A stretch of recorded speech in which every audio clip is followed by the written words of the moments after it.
विज्ञान से जुड़ी नवीनतम वीडियो को देखने के लिए चैनल की सदस्यता लेना ना भूलें और विज्ञान से संबंधित सभी वीडियो पर जानकारी लेने के लिए बेल आइकन जरूर दबाएं। So hello, there is a lot of talk that is going on right now regarding one famous celestial event that's going to occur on 21st of December 2020, which is the Great Conjunction of Jupiter and Saturn. So conjunctions, like all the other celestial events, they are really a treat to watch. But let me put to clear words what a conjunction is. So simply speaking, conjunction is when two objects they line up in the sky. But as we all know that planets like Jupiter and Saturn, they are slightly tilted related to each other, so that alignment is never perfect. So astronomically speaking, we can make it as a point that a conjunction occurs when two planets they come close together and then move apart. But then there is a catch. A technical quantitative definition is needed how close the planets should come to make it count as a conjunction. So without going so much into the details, we can take it as a matter of fact that if Jupiter and Saturn they have the same longitude as viewed from the Earth, we will call that a conjunction. By this definition, we can see that the planets may approach each other, but until and unless their longitudes overlap, we will not count them as a conjunction of the planets. So, for orbits in a plane, the conjunction is defined that planets exactly align during conjunction, which is what we really want. And one more technical point I would just like to inform that the closest approach between the two planets is known as an appulse.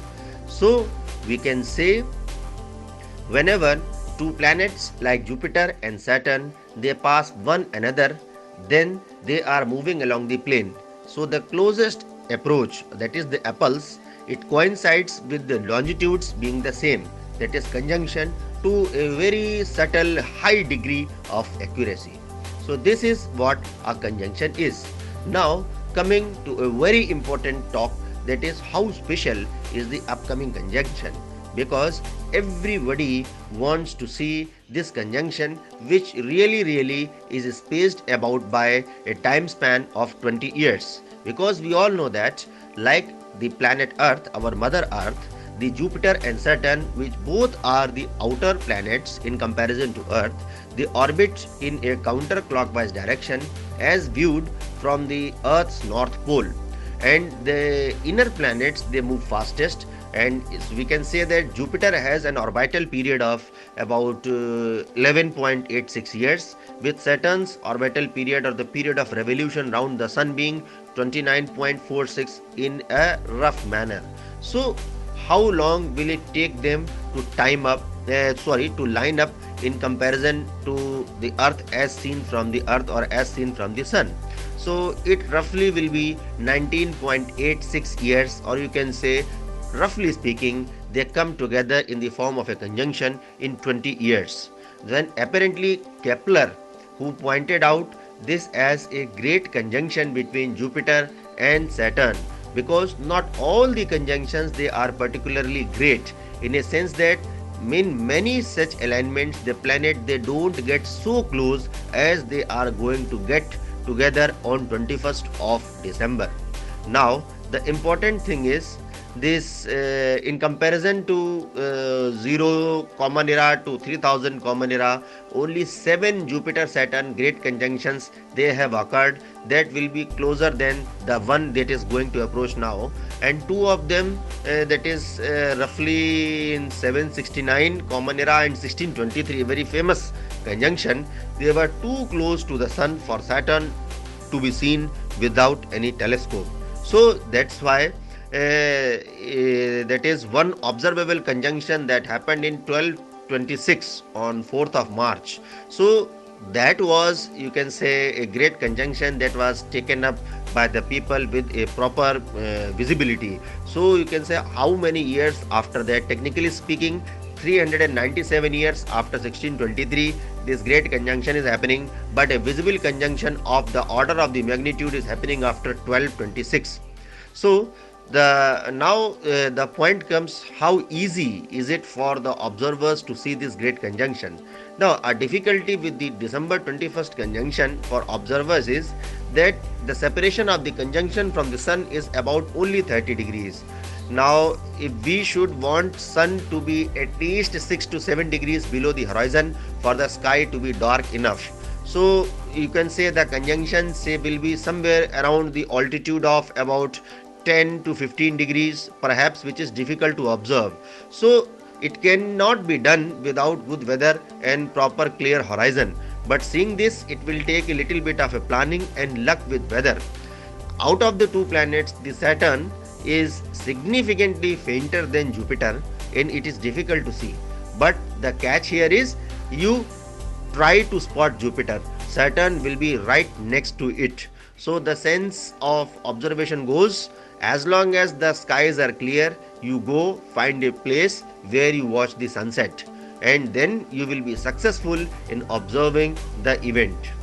The direction that I would really advise you is to observe successfully the conjunction is to look for somewhere in southwestern horizon with no clouds, and then observers without a telescope will find it a challenge to resolve the planets, but it can be done.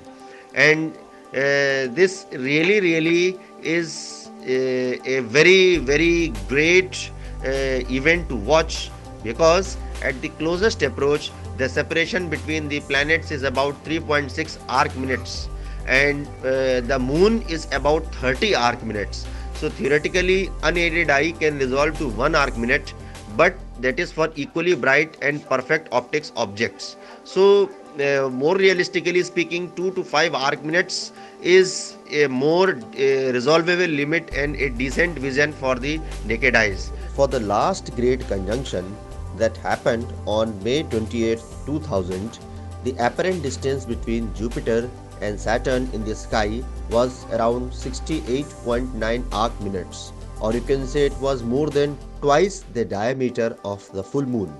In comparison, or in contrast to that earlier conjunction of 2000, the 2020's great conjunction, which is really coinciding with the December or the winter solstice, the shortest day of the northern hemisphere and the longest in the southern, both the gas giants, that is the Jupiter and the Saturn, they will appear separated by just 6.1 arc minutes. So it's really a great spectacle to watch. So be very careful to resolve it. You can resolve it, anything can be done and everything can be done if you are using the proper instrumentation, or you are utilizing the time in a proper manner. But the thing is, if you miss it, then the next closer conjunction will be in 2080, 60 years from here, on 15th March 2080, 2080, 60 years from now. Though it will be very easier to see because it will be in the morning sky, about 44 degrees from the sun, but still 2080 is a long distance to go. So my wholehearted wishes are with you, and perhaps this event, since is occurring around Christmas, there is a lot of talk about this conjunction being the famous Star of Bethlehem also. So enjoy this entire astronomical spectacle. My wishes are with you. Thank you.